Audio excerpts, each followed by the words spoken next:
Hey there, this is the physics classroom site, and you're going to do a couple things with it. In order to get there, you just type into your browser physicsclassroom.com, hit the enter key, and it will bring you to the first page. On the first page, there's a great big, I guess, hanging swing like you would see at the amusement park, and it's called the yo-yo. So anyway, it's there. And what I'd like for you to do is take first a look at the tutorials. This gentleman has just a really great website for physics, and we are currently studying what we call one-dimensional kinematics. And so in order to do that correctly, we've been doing a lot of modeling. And what's nice is this site also kind of goes through and does it a little bit differently. Reads kind of like a book. And what I'd like for you to do before you begin is read lesson 3. It says describing motion with position versus time graphs. So that's essentially what we've been doing. It'll talk about the shape. Talk about the slope. So if you click on it, it'll go through and tell you all about the slope. You can watch animations. There are some things that you can kind of play with a little bit. Some of them are beta, which means that they're not perfect, but they should work pretty well.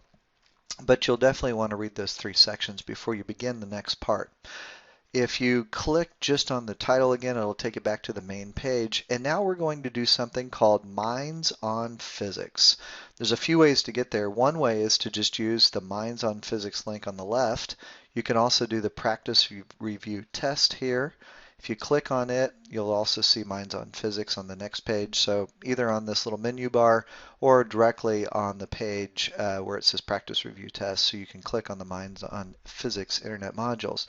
It'll tell you a little bit about them, but basically what it is it's a little module that you can go in and you will do 3 assignments on it, and they are called KG1, KG3, and KG4. You'll have a sheet to fill in, and it's pretty easy to fill in, but I'll kind of show you what to do. You'll want to click on the Start Mopping, and you have to have Adobe Shockwave in order to run this. So that was one of the things that I wanted you to try over the summer. This will not work on an iPad, but it will work really well on a Mac or just a regular PC. Either your laptop that you have or even a desktop at home. If it loads right, you will see this and you'll want to click the word continue. You can practice these as many times as you want to, and then when you're ready, you can do this for credit mode. So that's the really great part about this. If you go into for practice mode, the ones that I'm going to have you do are in the mechanics section, and we want to do kinematic graphing. So we're going to click on it, and there are 3 of them that I want you to do. You only need to do KG1, KG3, and KG4. So these should be pretty simple to do. If you want to practice them, you go in. You have to get 8 of the questions. So you'll click on it and then click Start, and it will ask you a question. So it says the slope of a position versus time graph. We've said this a lot of different times. It is velocity. Sometimes there's just one answer. Sometimes there's many, and it will tell you how to do those. So what I'm going to do is click right in the answer box, and we all know that that one's velocity, so I chose A. I'm going to say check answer, and it says your answer is correct. Way to go. If you click OK, let's say you go to the next one, you go, oh, I really want to go back. If you hit the backspace key, it will actually take you totally out of what you were doing. So you'd never want to hit the backspace key. Now I've got to go all the way back in again in order to see what's going on. So no matter what you're doing for practice mode or if you're doing it for real so that you can try to get your code, so you can get points for your code, then don't ever hit the backspace key. So I could go back in again. I'm going to do the practice again, and it's the same question. So these are typically in the same order.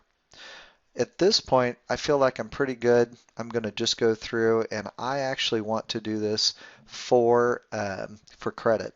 So I go back to the beginning. I'm going to click Continue, and then I'm going to click on the For Credit mode. It's very, very important that you double check what you type in these boxes.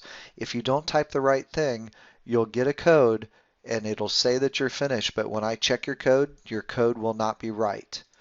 You always want to really be careful here.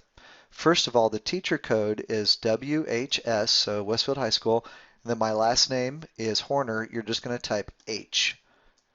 In the student ID number, you need to type your student ID number. If you don't know it, get on to PowerSchool. It's there.